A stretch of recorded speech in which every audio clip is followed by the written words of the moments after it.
할머니 할아버지들 자식 걱정해서 자식들한테 잔소리한들 자식들이 귀담아 듣습니까?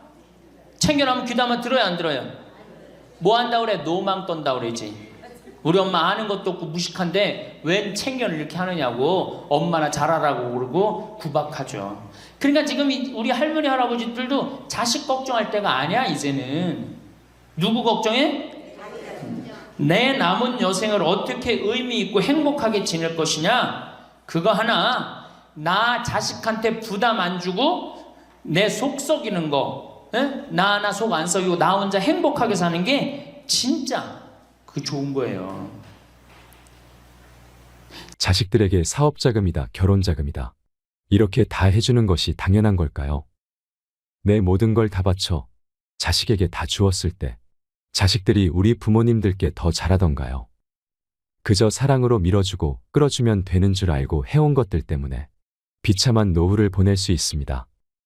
이렇게 다 퍼주고 자식에게 기대감을 갖는다면 나중에 자신만 큰 상처를 받을 수 있습니다. 사람은 빨리 배신하는 자와 늦게 배신하는 자가 있을 뿐이라는 말이 있습니다. 자식도 그 예외가 아닙니다. 자식을 지원해 주는 것은 당연한 것이 아닙니다. 이 모든 것을 당연하다고 여겼다면 지금 당장 그 생각들을 버리셔야 합니다. 자식에게 금전적으로 지원해 주지 마세요. 아니, 평소부터 애초에 돈이 없다고 말하시는 편이 낫습니다. 철저하게 자신의 재산을 숨기세요. 이왕이면 자식이 어릴 때부터 숨기는 것이 좋습니다. 이미 말을 했다면 이건 내 노후자금이니 내 노후자금은 넘볼 생각하지 말라고 솔직하게 얘기하세요. 어릴 때부터 아들아 너는 이 집을 물려줄게, 딸아 너는 내가 가진 주식을 물려줄게와 같은 구두 약속도 절대 하지 말아야 합니다.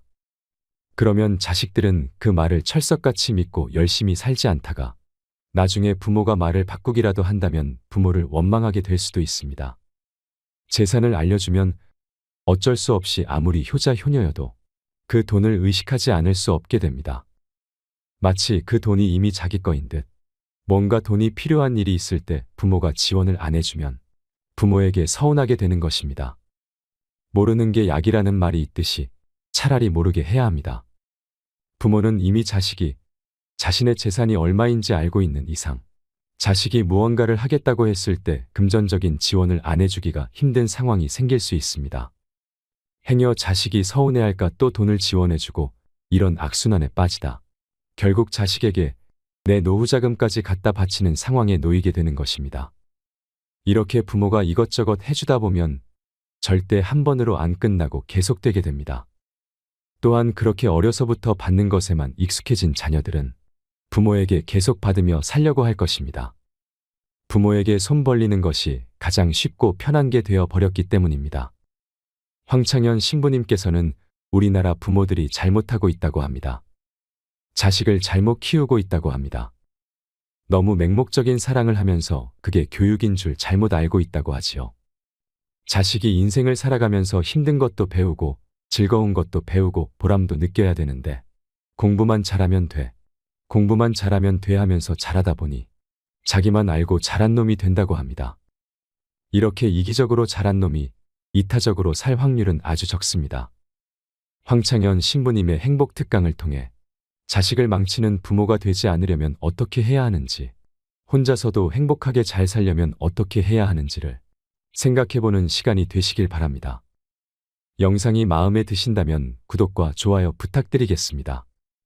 그리고 내 곁에 소중한 이들에게 이 영상을 공유해주세요. 제가 기산동에서 보좌 신부할 때 고해성사 들어보면 맨 자식 욕하는 할머니들 천지였어요. 맨. 우리나라가 자식에게 이 사교육비로 쏟아붓는 돈이 세계 1등입니다.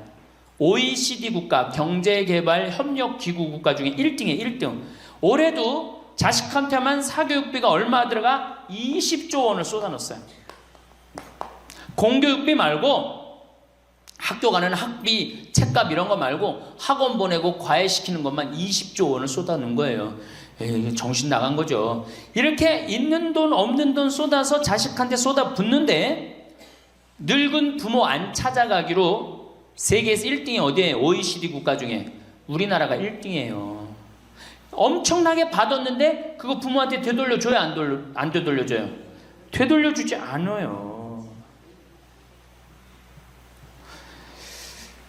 이게 받아만 한 자식은요 줄 모릅니다. 받아만. 근데 우리나라 부모님들이 교육을 정말 잘못하는 게 뭐예요? 초등학교, 중학교, 고등학교, 대학교, 대학원 장가 갈 때까지 어떻게 해? 다 해줘. 자기 허리 휘는 거 모르고. 미국은요 10살이 돼. 애가 10살이 되면은 동네에서 얘네들은 16살이면 운전면허증을 딸 수 있어요. 16살이면. 그럼 10살 생일 때 얘네들이 뭘 하느냐 하면은 동네에 돌아다니는 차, 자기 마음에 드는 차 있죠? 그걸 찍어요. 저 집의 아저씨 저 차는 내가 나중에 6년 후에 살 거다. 그 6년 후에 사면 우리나라는 당장에 6년 후에 누구한테 매달려? 엄마한테 사달라고 매달리잖아요. 근데 얘네들은 절대 안 그런다는 거예요. 그 차를 사기 위해서 아르바이트를 하는 거예요. 돈을 모으는 거예요. 이 미국의 대학생들은 아르바이트를 36% 하는데 우리나라 대학생들은 아르바이트를 5%밖에 안 해요. 그러니까 얘네들 6년 동안 돈을 모으는 거예요. 그러면은 자기가 그 차를 찍으면 그 차 주인은 알고 있어요. 저 아이가 내 차를 살라고 찍어 놓은 거다. 그럼 6년이 지나면 차가 꼬물될 것 같아? 안 꼬물될 것 같아? 꼬물되죠? 그래도 절대 안 판다는 거예요. 왜냐하면 찍어 놓은 아이가 있으니까. 그래갖고 6년이 지나면은 걔가 6년 동안 모아둔 돈이 얼마나 되겠어. 그래갖고 16살 때 운전면허증이 따면은 그 집에 온대요. 내가 아저씨 차 살라고 6년 동안 돈을 모았다. 근데 6년 동안 모아갖고 모자라잖아요. 근데 이미 차는 고물이 다 돼 있고, 그러면 그 아저씨가 너 잔디 앞으로 6개월 동안 깎어라. 그러면 내가 이 차를 줄 테니까. 그렇게 해서 자기 차를 구입한다는 거예요. 그러니까 걔네들은 미국의 아이들도 차 하나를 구입해도 어떻게? 아무리 부잣집 아이들 때더라도 다 자기가 아르바이트해서 하는 거예요. 그 16살만 되면 독립한다고 생각을 해요. 차 자기가 구입하죠. 집도 자기가 구입합니다. 결혼해서 살 집도 자기가 돈 벌어서 다 해요. 그리고 여자를 데리고 오지 우리나라처럼 일단 여자 데리고 오면 부모님이 집 얻어주는 이 기가 막힌 거죠. 여러분들 우리나라 60대 되신 부모님이 자식 뒷바라지 책임져주는 비율이 83%예요. 그러니까 대부분의 할머니 할아버지들이 60이 돼도 누구 뒷바라지 해주느냐고 허리가 휘어? 자식들 뒷바라지 안 하고 허리가 휘는 거예요. 우리 집에 캐나다 원어민 선생님, 수원에 있는 중학교 영어 원어민 선생님이 일주일 동안 우리 집에 와서 농사를 배웠어요. 그런데 이름이 디아나라고 그러는 여선생님인데 내가 그 친구랑 이렇게 얘기를 하는데 한국에 오니까 너무너무 이상하대요. 뭐가 이상하냐고 그러니까 애들이 학원 다니는 것도 이상하지만은 고등학교, 대학교 결혼할 때까지 부모가 돈 다 대주는 게 이상하다는 거예요. 자기네 캐나다가 우리나라보다 훨씬 잘 살아요. 자기네 나라는 고등학교 졸업하면은 부모님 이제까지 키운 거 고생했다. 그리고 그 다음에 다 자기네들 알아서 독립한대요. 부모님 그동안 하드워크 열심히 일했다 이거예요. 근데 그 늙은 부모님한테 붙어갖고 부모님 괴롭히면 안 된다 이거죠. 근데 우리나라는 그런 생각 해요 안 해요? 마지막까지 다 뺏어 먹는 거지. 그리고 이제 늙으면은 귀찮다고 내다 버리고. 제가 평택에 있을 때 정말로 그 신문에도 보도가 꽤 됐던 거예요. 그 안양에서 사글세 집을 하나 얻은 거예요, 사람들이. 그래갖고 미리 짐부터 붙인다고 그랬는데 짐이 하나 왔어. 큰 짐이 왔는데 짐을 짐이 왔는데 뭐 사람도 없고 그러는데 그 짐 안에서 이상한 소리가 나갖고 열어보니까 할머니를 그 안에다 넣고 붙인 거예요. 할머니를. 그래갖고 아니 도대체 어떻게 된 거냐? 자식이 누구냐? 이름을 밝히질 않는 거예요. 자기 아들이 공무원이거든. 그러니까 밝히지 않는 거. 자, 그 자식 생각한다고. 그거는 여러분들 자식 교육이 아니에요. 그런 자식 살아서 뭐 할 건데. 그런 자식 키워서 뭐 할 건데. 그러니까 우리나라는 이게 자식한테 너무 맹목적인 사랑을 하면서 그게 교육인 줄 알고 있는 거예요. 자기가 인생을 살아가면서 힘든 것도 배우고 즐거운 것도 배우고 보람도 느껴야 되는데 너는 뭐만 잘하면 돼? 공부만 잘하면 돼. 공부만 잘하면 돼. 그러니까 자기만 알고 자란 놈이죠. 그러니까 이기적으로 자란 놈이 이타적으로 살 것 같아요? 절대 못 삽니다. 우리 어렸을 때는 어머니가 부침개를 했어. 그럼 어떻게 해요? 이 집에도 갖다 줘라, 저 집에도 갖다 줘라. 그러면서 동네 돌아다니면서 이 갖다 주는 재미, 그러면서 나누는 것도 배우잖아요. 요즘 애들이 그런 애들이 어디 있어요? 아파트 문 닫으면 끝인데. 그렇게 자라는 애들이 남을 생각할 것 같아요? 어떻게 해서든지 4배만 채우면 되는 걸로 자란지. 저는 요즘 텔레비전에서 우리나라 지금 정책 결정할 때 너무 답답한 결정들이 굉장히 많이 나와요. 어떻게 저런 결정을 할까? 국민들 생각을 하는 걸까? 안 하는 걸까? 그런데 그 결정하는 애들이 다 누구야? 초등학교 때 공부 잘하고 중학교, 중고등학교 공부 1, 2등 하고 서울대학 가고 행정고시, 외무고시 이런 거 다 합격한 애들이 결정한 거예요. 자기만 알고 잘한 애가 결정하는 거예요. 내가 하버드대나 몇몇 대학에 들어가는 그 활동 그것도 써준 적이 있는데 그 들어가는 애들 걔네들은 뭘 제일 중요하게 여겨요? 봉사활동, 사회봉사활동을 얼마나 잘했느냐. 그러니까 1년, 2년 세계로 돌아다니면서 봉사활동하는 거예요. 근데 우리는 봉사활동도 다 어떻게? 다 거짓말로 꾸며갖고 들어가는 거예요. 예. 여기 그렇게 써달라고 오는 사람들도 많아요. 예. 그리고 봉사활동 오겠다고 그러고도 약속 어기는 사람들도 많아요. 정말로 그렇게 해갖고 자식을 키우면은 뭐 할 건데요? 83%가 60세에 책임을 지는데 70세에 돼갖고는 몇 퍼센트가 책임지느냐 하면은 64%가 자식을 책임져요. 70이 됐는데도. 그런데 일본은 9%, 70이 돼갖고 자식 책임지는 부모는 9%예요. 홍콩이 11%. 그러니까 우리나라 50% 할머니 할아버지들은 늙어 죽을 때까지 누구한테 뒷바라지 하다 죽어요? 자식 뒷바라지 하다 죽어는 이걸 문서 없는 노비라고 그래요. 문서 없는 노비야. 완전히 죽을 때까지 노예야, 노예. 그러니까 그렇게 하시면은 안 됩니다. 이제 여러분들 인생을 사셔야 돼. 자, 효도가 사라진 시대예요. 이제는 부모가 애절해야지 효도를 하지. 부모가 내가 부모가 없으면 내가 정말로 이게 안 되겠구나 이래야 되는데 지금 내가 50, 60이 됐는데도 부모가 살아있어 안 살아있어요? 50, 60이 돼도 부모가 살아있어요. 내 몸 하나 건사하기 힘든데 누구까지 책임져? 80, 90된 어제 성당에서 교육을 받으러 왔는데 자기 부모 살아있는 분 손 들어보니까 많더라고요. 몇 살이냐니까 100살이래. 100살. 그래갖고 자식들이 어떻게 됐냐고 그러니까 자식들이 먼저 죽었대요. 너무 오래 살으니까 자식 앞세우는 할머니들도 굉장히 많아요. 100살. 100살이래요.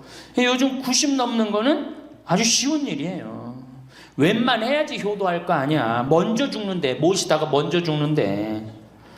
조선시대만 하더라도 부모님을 그저 10년만 정성스럽게 모시면 부모님이 알아서 돌아가 주셨어요. 알아서 돌아가 주셨어요. 그런데 요즘 부모님들은 20년을 모셔도 30년을 모셔도 돌아갈 생각을 안 하는 거예요. 100살을 산다면 거의 50년을 모셔야 되는 거예요. 그러니까 자식들이 부모 모시다 지치는 거예요. 자식들이 부모 모시다 지치는 거예요. 김병에 효자 없다는 말뿐만 아니라 오래 사시는 늙은 부모님한테도 효자 없게 되어 있습니다. 생각해 보십시오. 내 나이가 70이 다 됐는데도 내 몸 하나 건사하기도 힘든데 100살 된 부모님 모시는 거 쉬운 일이 아닌 거예요. 제일 좋은 건 뭐예요? 내가 늙어 죽을 때까지 자식한테 의지하지 않고 살다가 돌아가실 때는 꼴까닥 죽어버리는 거야. 돌아가실 때는. 그러니까 지금 자식하고 같이 붙어서 산다 이런 생각 꿈도 꾸지 마시고 그냥 나 혼자 살다가 어떻게 죽을 때 꼴까닥 죽으면 되는 거. 죽을 때 신부님 그래도 자식이 내 임종은 봐야 되지 않느냐. 임종은요 부모님 조선시대에 또 그 전에 한 평균 연령 37세 40세 때 자기 부모님 돌아가시는 거 못 보면 한이 됐어요. 그렇죠? 근데 지금 임종 볼 필요 없어요. 볼 만큼 봤어. 아주 지겹게 봤어. 뭐 임종까지 봐요.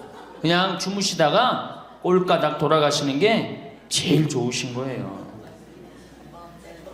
이 꼴까닥 돌아가시는 방법은 내가 이제 네 번째 시간에 알려드리도록 하겠습니다. 시부모님 어떻게 꼴가닥 돌아가는 방법이 있습니까? 방법이 있어요. 꼴가닥 죽는 방법이 있어요.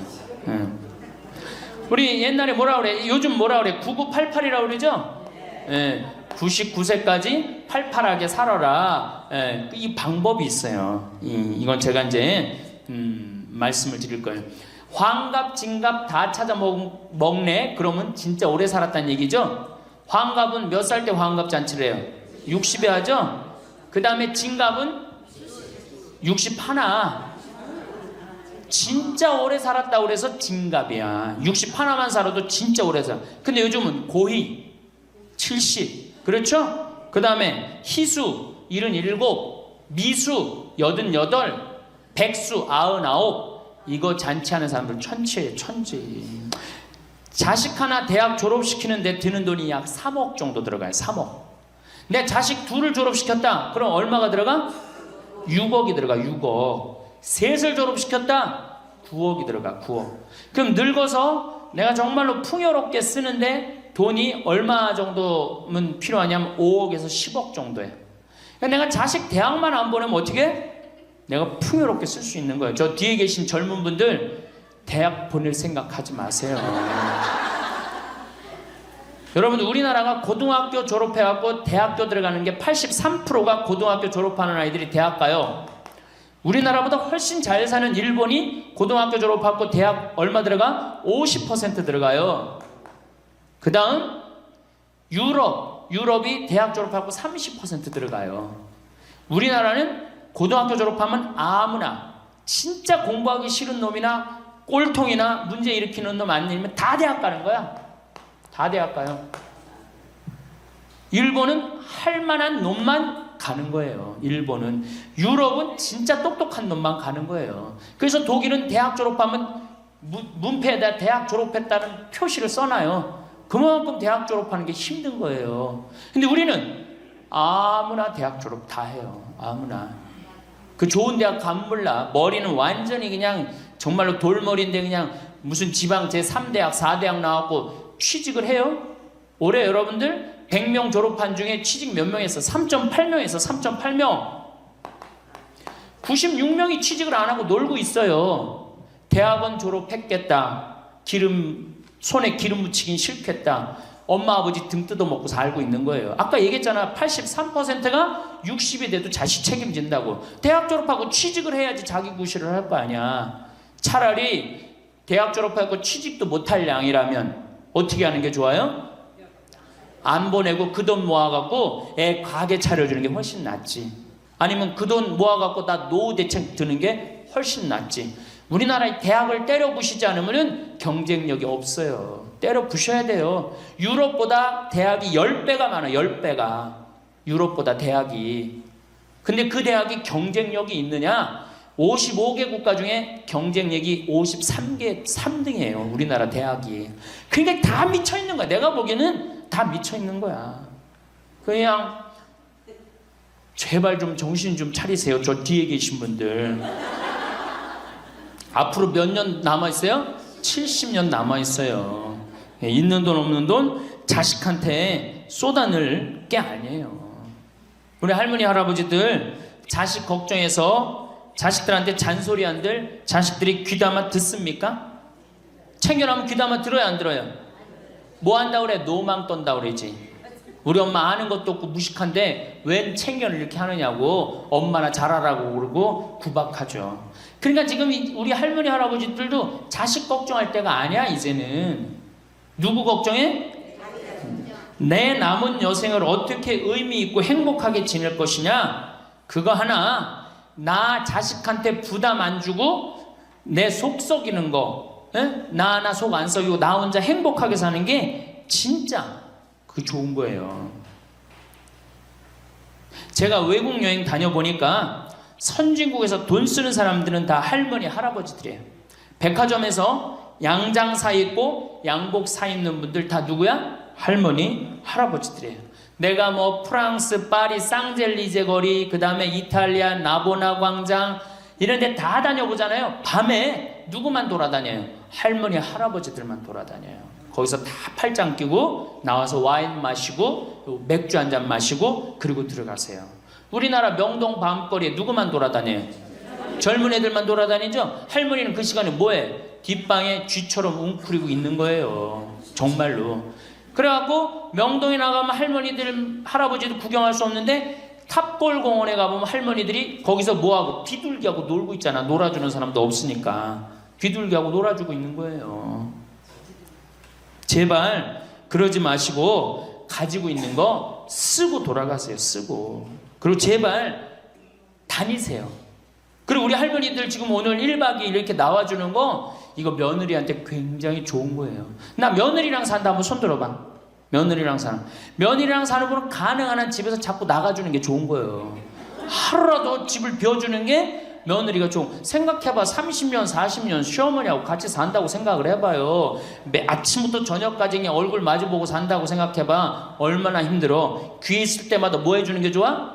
나가주는 게 좋은 거예요. 그러니까 가능한 한 나가 돌아다니고, 예? 아침에 해 뜨면 집에 나와갖고 해 지면 집에 이제 들어가는 거, 그게 좋은 거예요. 그래갖고 청승맞게 탑골공원 그런 데 가면 안 되고 이런 데. 그냥 노인대학, 우리 천주교가 진짜 잘하는 게 뭔지 아세요? 노인대학이에요. 노인대학. 이거 정말로 천주교 진짜 잘하는 것 중에 하나예요. 우리나라 경제가 왜 안 돌아가는 줄 아세요? 할머니 할아버지들이 돈을 안 써서 경제가 안 돌아가는 거예요. 할머니 할아버지들이 돈을 안 써서 경제가 안 돌아가는 거 생각을 해봐. 옛날에는 할머니 할아버지들이 조금밖에 없었잖아요. 쓰면 얼마나 써, 이 할머니 할아버지들이. 애들이 돈 썼잖아요. 근데 지금은 어때? 이렇단 말이야. 이 500만 명이 돈을 안 쓴단 말이야. 돈을 왜 안 써? 돈을 왜 안 쓰냐면은 내가 가지고 있는 집 이거 누구한테 물려주려고 안 쓰는 거야? 자식한테 물려주려고 안 쓰는 거야. 이거 은행에다 맡기고 이거 쓰면은 우리나라 경제 돌아갈 것 같아? 안 돌아갈 것 같아요?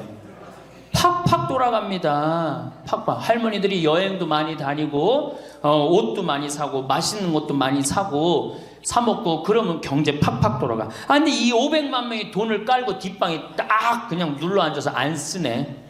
그러니까 경제가 안 돌아가는 거예요. 다 쓰시다가 돌아가실 때 통장에 500만 원만 남겨놓고 돌아가세요. 500만 원만 통장에 다 쓰다가 신부님 500만 원으로 무슨 장례를 합니까? 부주금 들어오잖아. 부주금. 이 부주금 갖고도 싸우는 사람 많아요. 네가 더 갔느냐 내가 더 갔느냐 그리고 싸우고 앉아있다고. 세상에 부모 돌아가셨는데 부주금 갖고 그래갖고 형제끼리 싸워갖고 죽고 그러는 경우도 많아요. 얼마나 이게 우리나라가 지금 정말 불행한 거예요. 다 쓰다가 통장에 얼마만 남기고 죽어? 500만 원만 남기고 죽을 때 어떻게 죽어? 꼴까닥 죽어버리란 말이야. 다 쓰다가 통장에 500만 원만 남으면 꼴까닥 죽게 돼 있어요. 근데 안 쓰고 뒷방에 들어 앉으면 10년 20년 벽에 똥치라고 사는 거예요. 저는 우리 형제들한테 이미 공표했어요. 어머니가 돌아가시든지 아버지가 돌아가시든지 부주금 들어오면 형제들이 한 푼도 손 못 댄다. 그거 내가 다 가지고 과원이나 양론에 집 한 채 져준다. 어머니 이름이나 아버지 이름으로. 얼마나 멋있어. 그렇게 멋있게 살다가 가야 되지 않아요? 이건 죽으나 사나 내 자식밖에 모르고 사니 이게 얼마나 나라가 빡빡하고 답답해요. 우리나라 그냥 다른 빌 게이츠 240억 달러를 사회에 기증해놨잖아요. 우리나라는 어떻게 한 푼이라도 더 자식한테 재산, 돈 많은 사람들이 재산 자식한테 더 준다고 편법 쓰고 불법 쓰고. 정말 얼마나 답답해요. 우리 할머니들은 다 쓰다가 통장에 500만 원만 남기고 죽든지, 만약에 죽으려고 그랬는데도 아직도 돈이 남았다 그러면은 본당 신부한테 갖다 줘. 에? 여러분 한시민한테 갖다 주란 말이야.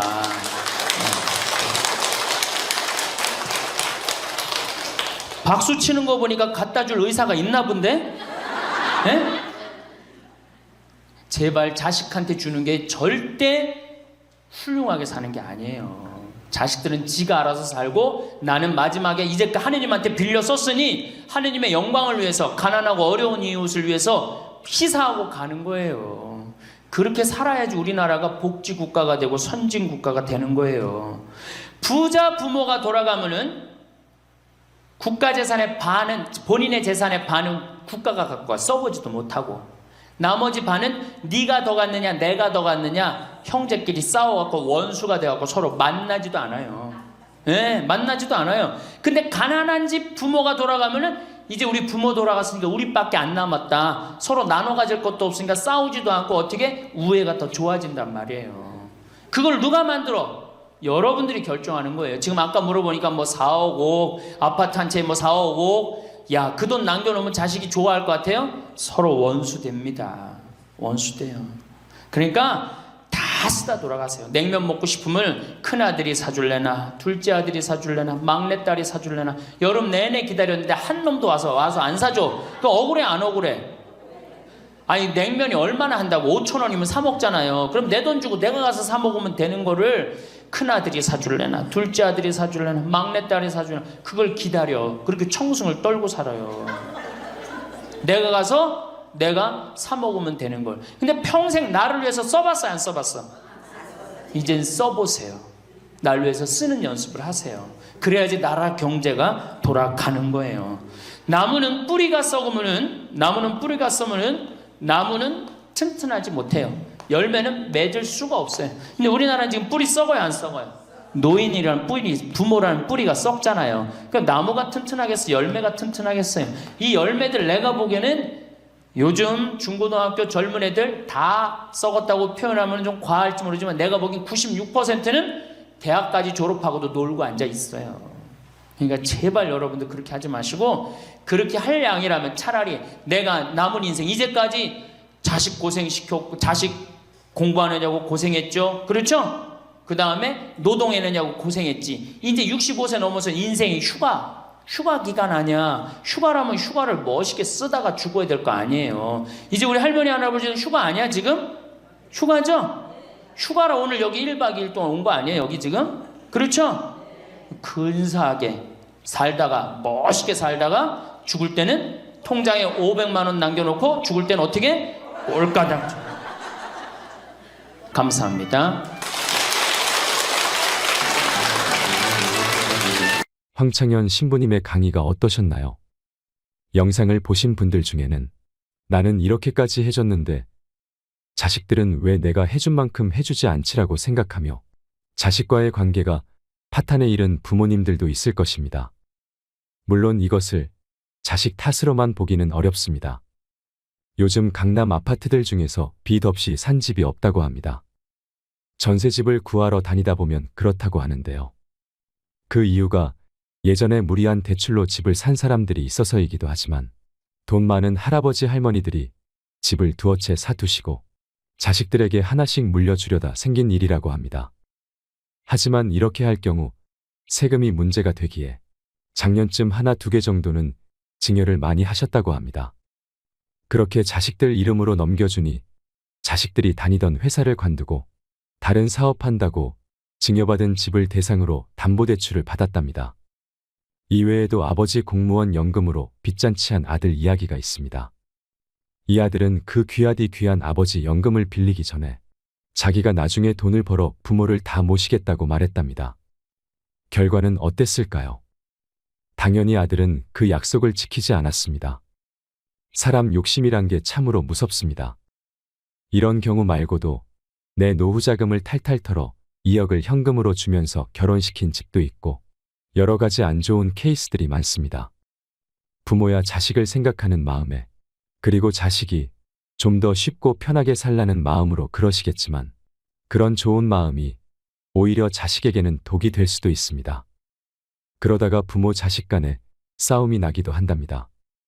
하지만 이게 한편으로는 다 부모가 자식을 경제적으로 독립시키지 못해서 생긴 일이 아닌가 싶기도 해서 답답한 마음이 들기도 합니다. 부모님들께 감히 말씀드립니다. 자식들을 향한 맹목적인 애틋한 마음은 그만 접어두시고 힘들게 산다 하더라도 너무 주지는 마세요. 돈 벌기 어려운 거 알아야 부모 돈도 어려운 줄 안답니다. 저는 이것에 100% 공감합니다. 자립심을 길러주지 않고 돈만 주게 된다면 그 돈 소중한 줄 모르고 막 쓰고 다니다가 계속 부모에게 손 벌리는 경우가 부지기수입니다. 혼자서도 행복하게 잘 살려면 우리는 다음과 같은 것들을 준비해야 합니다. 첫째로, 우리는 혼자 있을 때도 할 수 있는 취미가 필요합니다. 할 게 없으니 다른 사람에게 관심이 가고 의존하게 되는 것입니다. 할 게 있다면 오히려 내 삶을 즐기기 바빠 자식들이나 다른 사람의 연락이 귀찮아질 수도 있습니다. 그만큼 하루를 재밌게 살 수 있습니다. 만약 자식들이 아니라 이런 취미 생활을 같이 할 수 있는 친구들이 있다면 더 만족한 삶을 살 수 있습니다. 둘째는 경제력입니다. 돈이 없다면 이런 취미를 만드는 것도 힘들어지게 되고 뭘 하려고 해도 할 수 있는 것이 없어지기 때문에 경제력은 굉장히 중요한 요소 중 하나입니다.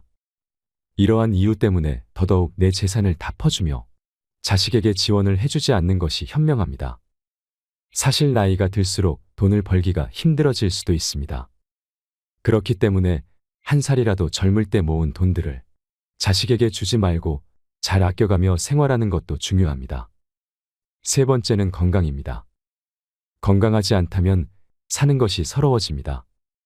건강은 노후에는 필수적인 요소이며 앞으로도 많이 강조를 드리려고 합니다. 건강해야 취미도 만들고 하고 싶은 것을 할 수 있습니다. 건강은 아무리 강조해도 지나침이 없습니다. 우리 부모님들 아무리 힘든 일이 있더라도 꼭 건강만큼은 챙기셨으면 좋겠습니다. 오늘은 자식에게 기대지 않고 노후에 행복하게 지내는 법에 대해 이야기를 드렸습니다. 부모님들은 내가 낳은 자식은 절대 배신 안 할 거라고 하지만 이렇게 자식에게 내 인생이 좌지우지되게 놔두는 것보다 내가 혼자서도 잘 사는 방법들을 조금씩 연습해 보면 어떨까요? 이상으로 책틀맨이었습니다. 지혜를 쌓는 당신의 오늘이 아름답습니다. 더 좋은 영상으로 찾아뵙겠습니다. 한 잔 따라 드리면서 할아버지 왜 밥 세 끼를 집에서 먹느냐? 한 끼 노인정 가서 먹어라. 아니, 노인정 가서 친구들하고 고스톱도 치고 바둑도 두고 그러면 치매도 안 걸리고 그렇게 전심 한 끼 나가서 먹으면은 며느리도 아침 다 상 치고 난 다음에 학부형도 만나고 친구들도 만나고 아니 며느리가 무슨 징역 사는 것도 아니고 아침 점심 저녁 세 끼를 다 차려줘야 되니 얼마나 힘드냐. 그랬더니 이 할아버지 저한테 화를 내는 거예요. 신부님 난 노인정 가기 싫다는 거예요. 아니 왜 노인이 노인정 가기 싫으냐. 그랬더니 이 할아버지가 저한테 명언을 했어요. 무슨 명언을 했냐면 형들이 심부름을 시켜서 가기 싫다는 거예요. 그래서 노인정 가기 싫다는 거예요. 얼마 전 하나투어에서 난리가 났다고 합니다. 96살 먹은 할아버지가 배낭여행을 신청한 것입니다. 하나투어에서 이 사태를 어떻게 해야 하나 고민하다가 할아버지한테 전화를 했습니다. 할아버지 96세는 배낭여행이 안 됩니다. 그랬더니 할아버지께서 화를 내시면서 걱정하지 말아라. 난 아들하고 가니까 우리 아들이 다 잘해줄 거다 하더랍니다. 그러자 여행사와 아들이 몇 살이신데요 했더니 우리 아들은 이제 70살이요. 애기요 애기라고 말하셨다지요. 우리는 앞으로 살아갈 날이 많습니다. 21세기는 노인의 시대라는 말이 있지요. 그러니 지금부터라도 노후를 잘 준비해 나가야 합니다. 황창현 신부님께서는 나중은 없는 거라고 말하십니다. 인생은 기다려주지 않는다고 하지요. 나중에 언제 쓰려면 언제 써. 지금 써야 돼 라고 말하십니다. 황창현 신부님한테는 마지막 죽음을 앞둔 분들, 많은 암 환자들이 찾아온다고 하는데요. 그런데 90대는 찾아오지 않고 대개 60대 신분들, 50대 후반분들이 많이 찾아온다고 합니다. 그럼 이분들이 이런 얘기를 한다고 합니다. 신부님 저 30년 동안 토요일 일요일도 없이 휴가도 없이 뒤도 안 돌아보고 앞만 보고 살아왔습니다. 이제 돈도 많이 벌었고 자식도 다 키워놔서 이제서야 호강하려고 마음먹었는데 그래서 이제 여행도 다니고 그러려고 그러는데 밥 좀 먹으면 속이 이상해서 병원에 가보니까 암이라고 하네요. 몸에 다 퍼졌는데 3개월밖에 안 남았답니다. 신부님 돈은 있는데 저한테는 이제 시간이 없어요. 3개월밖에 안 남았대요 했답니다. 그런데 이런 분이 한둘이 아니라는 겁니다. 그래서 그분들이 마지막으로 하는 얘기가 뭐냐 하면 젊었을 때 그럴 수 있었는데 젊었을 때 여행 다닐 수 있었고 젊었을 때 좋은 일 할 수 있었고 젊었을 때 쉴 수 있었는데 왜 나한테 그렇게 가혹하게 했는지 모르겠다고. 그렇게 바보같이 살다가 결국 암으로 세상을 떠난다고 그러면서. 신부님 강론이 그전에는 구구절절이 안 들어왔는데 암에 걸려보니까 왜 신부님이 갈비 먹고 싶으면 지금 사 먹으라고 얘기하는지 이제 알 것 같다고 말하며 눈물을 흘렸다고 합니다. 그런 분들에게는 더 이상 시간이 없습니다. 그래서 인생은 기다려주지 않는다고 하나 봅니다. 노후의 후회로 눈물을 흘리는 분들을 보면서 우리는 참 많은 걸 깨달을 수 있습니다. 이 영상을 보고 계신 여러분들도 내게 주어진 매일의 시간을 오늘이 내일 같고 내일이 오늘 같고 무료하게 그렇게 허비하면서 살지 않으셨으면 좋겠습니다. 오늘을 뜨겁게 사세요. 오늘을 행복하게 사세요. 황창현 신부님의 행복특강을 통해 인생의 지혜, 노년의 지혜를 찾는 시간이 되시길 바랍니다. 영상이 마음에 드신다면 구독과 좋아요 부탁드리겠습니다. 그리고 내 곁에 소중한 이들에게 이 영상을 공유해 주세요. 21세기는 여성의 시대입니다.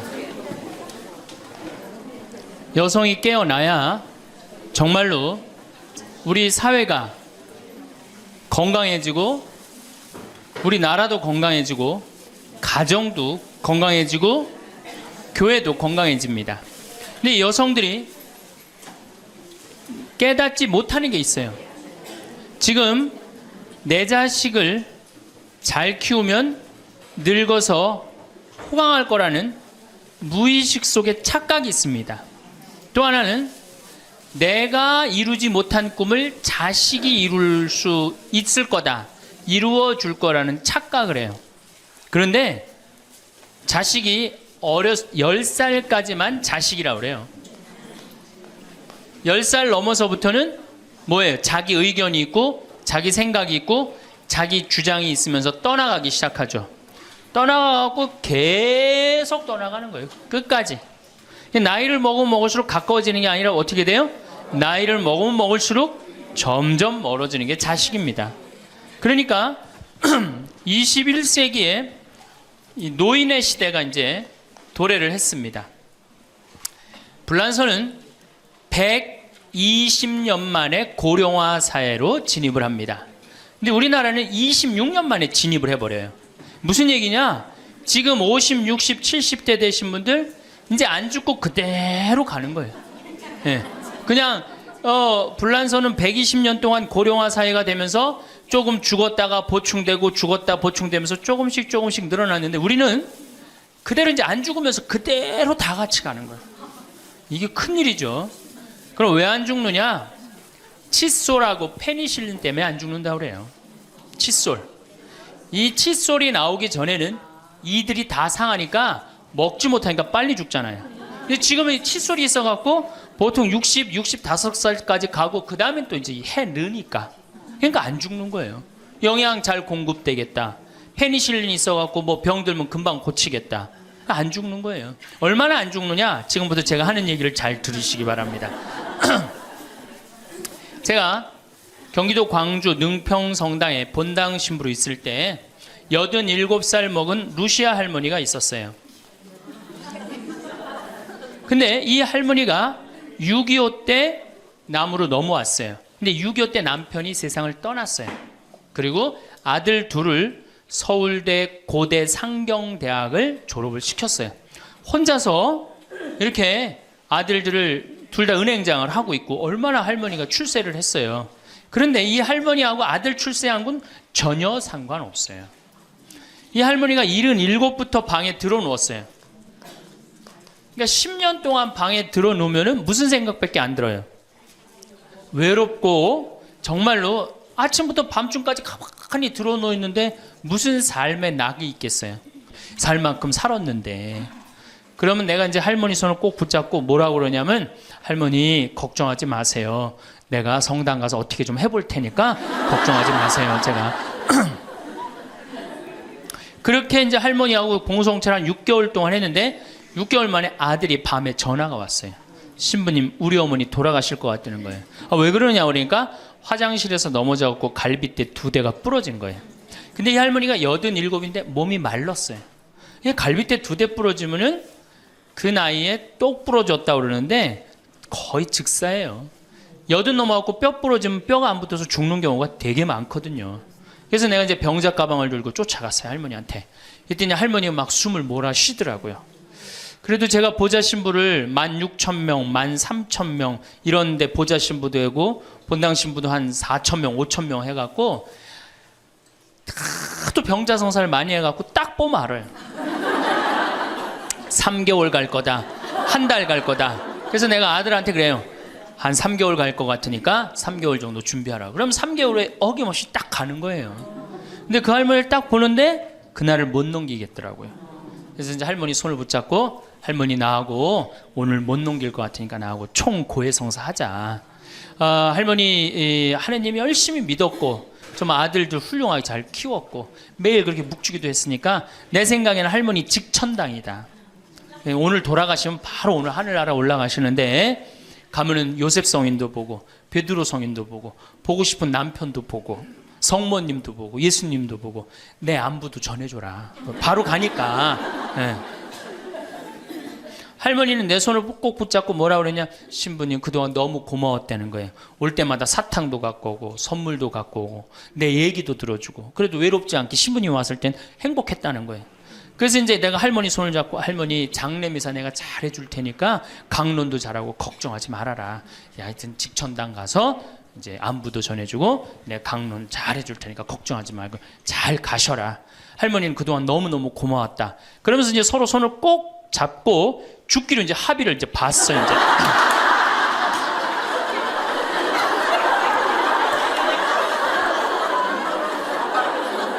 그래갖고 이제 본당에 와갖고 연령회장한테 연락을 했어요. 우리 그 루시 할머니 돌아가실 것 같으니까 빨리 가서 임종경 해라. 사무장한테는 내가 이제 내일 아무래도 장례가 나을 것 같으니까 장례 준비를 해라. 이제 그리고 이제 기다리는데 일주일이 돼도 연락이 없고 2주일이 돼도 연락이 없는 거야. 한 달 만에 다시 봉송체 신청이 들어왔어요. 그래서 내가 가갖고 할머니한테 그래서 할머니 어떻게 된 거냐. 우리 살아서 안 보기로 하지 않았느냐. 근데 왜 살아있느냐. 그랬더니 할머니가 우리 아들들이 어머니 돌아가시면 안 된다고 삼성의료원에 데려다가 그걸 붙여갖고 온 거예요. 그래서 그때 할머니가 이제 방에 누워갖고 그전에는 화장실이라도 다녔는데 이제는 이게 부러졌으니까 2년 동안 화장 못 가고 오줌똥을 며느리가 받아냈어요. 그 며느리도 참 착한 며느리죠. 90살이 됐어요. 이런 부활 때 돼갖고 내가 이제 봉송체를 나갔는데 할머니가 일어나서 나온 거예요. 날 마중을 나왔어요.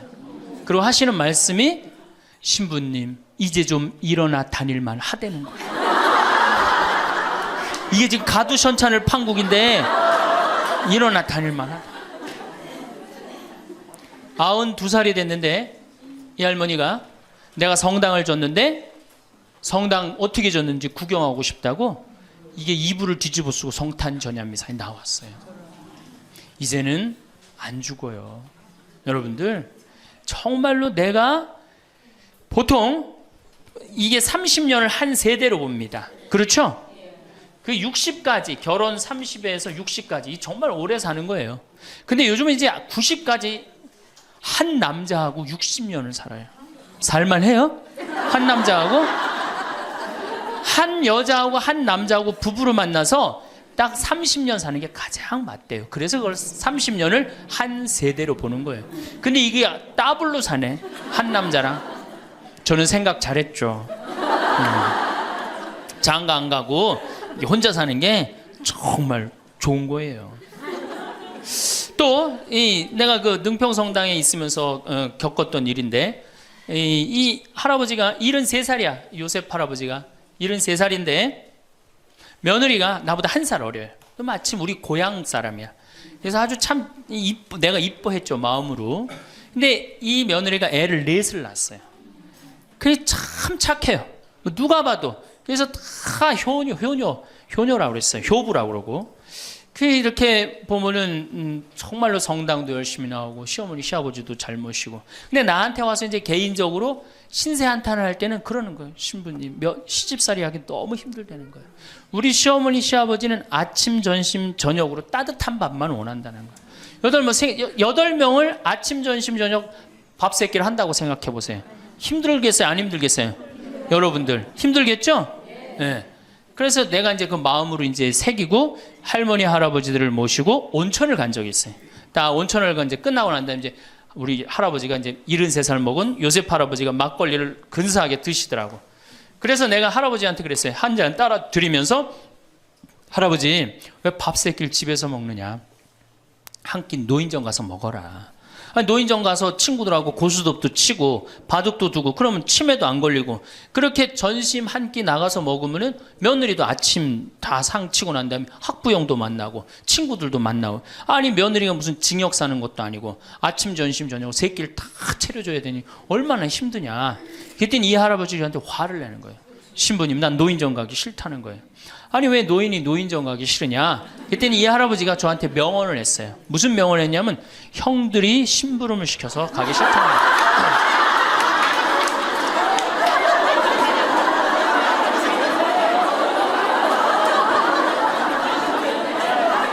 아니 무슨 73세 형들이 심부름을 시키냐. 그랬더니 아 신부님 모르는 소리 하지 마세요.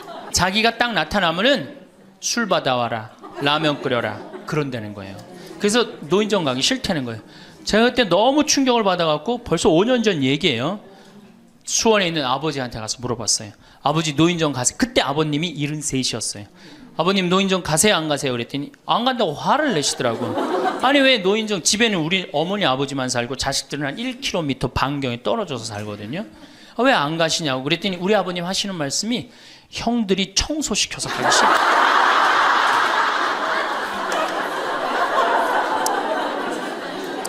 제가 알아보니까 75살 이하를 청노인이라고 그래요.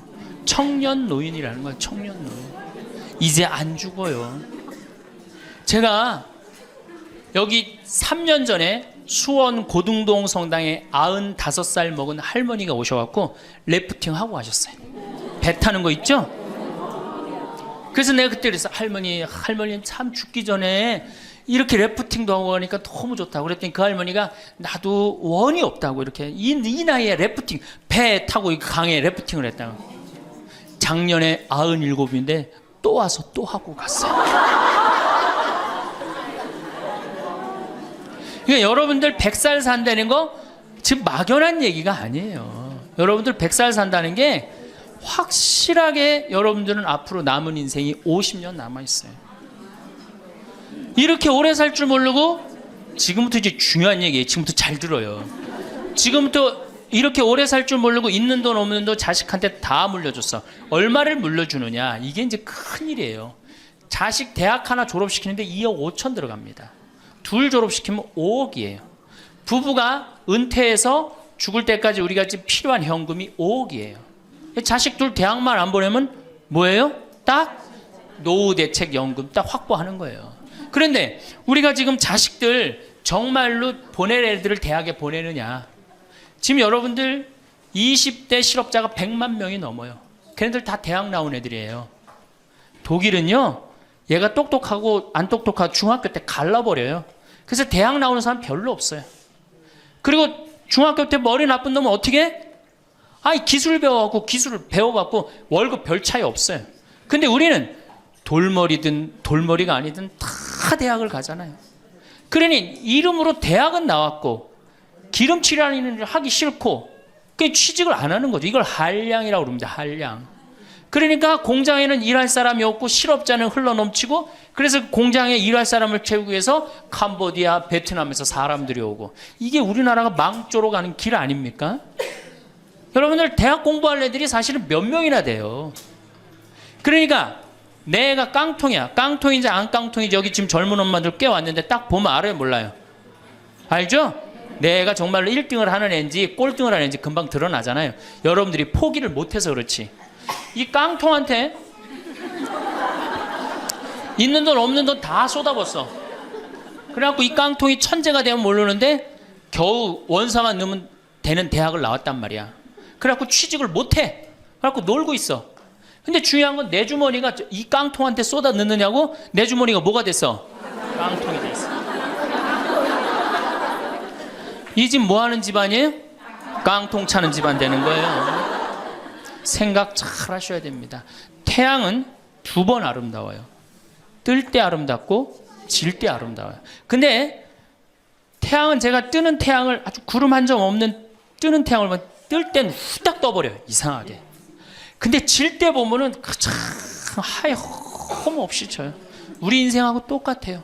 우리도 태어날 때 귀한 대접을 받고 죽을 때 귀한 대접을 받아야 돼.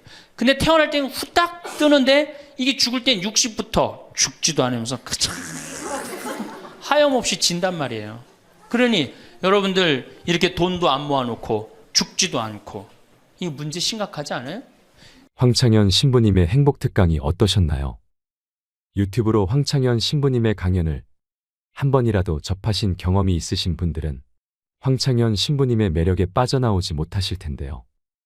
살짝 어설픈 듯 하면서도 그 순수함에 정감이 가고 재미나고 꼭 필요한 말씀을 해주신다는 생각에 하루에도 몇 개씩을 매일 듣는 분도 많으실 거라 생각합니다. 황창현 신부님께서는 주로 노년의 행복에 대해서 말씀을 하시는데 하나같이 귀에 꽂히는 말입니다. 아, 나도 나이 들어가고 있구나 하는 묘한 기분도 들지요. 어렸을 적엔 노년에 대해 얘기하면 남 얘기 듣듯 했는데 이젠 멀지 않았구나. 나도 나이 들면 그래야겠구나 하며 완전 내 얘기처럼 듣고 있게 됩니다. 신부님 강연의 댓글을 보면 무신론자도 많고 불자도 많습니다. 그 이유가 무엇인지 이제서야 알 것 같습니다. 앞으로 갈수록 노노 갈등이 많아진다고 합니다. 병에 걸린 70 노인이 정정한 93세 부친 때문에 괴로운 시대라는 것입니다. 그런데 나이든 부모는 뭐가 필요하다, 뭐가 먹고 싶다, 요구가 아주 많다고 하지요. 자식들에게 너무 희생하지 말고, 효도를 강요하지 말고, 내 노후는 내가 지켜야 합니다. 앞으로 효도는 없다고 합니다. 사랑이 있을 뿐이지요. 죽을 때까지 기브앤 테이크하라. 참 좋은 말 같습니다. 부모는 늙어서도 자식에게 줄 수 있어야 합니다. 하지만 한꺼번에 많이 주지 말고 조금씩 주어야 합니다. 내가 줬을 때 돌아오는 자식에게 주어야 합니다. 돌아오지 않는 자식은 싹수가 노란 것입니다. 부모와 자식 간도 죽을 때까지 기브앤 테이크인 것입니다. 젊은이들이 사라진 곳에 70대 노인이 막내가 되었다는 이야기가 저는 참 기억에 남습니다. 여러분은 어떠셨나요? 여러분은 70대의 노인정에 가는 것을 어떻게 생각하시나요? 70대는 노인일까요? 이 영상을 보시면서 어떤 깨달음을 얻으셨는지 댓글로 여러분의 소중한 의견을 공유해 주세요. 다양한 사람들과 허심탄회하게 이야기 나누면서 의미를 한 번 더 되새기신다면 가슴에 더욱 남을 것입니다. 이상으로 책틀맨이었습니다. 지혜를 쌓는 당신의 오늘이 아름답습니다. 더 좋은 영상으로 찾아뵙겠습니다.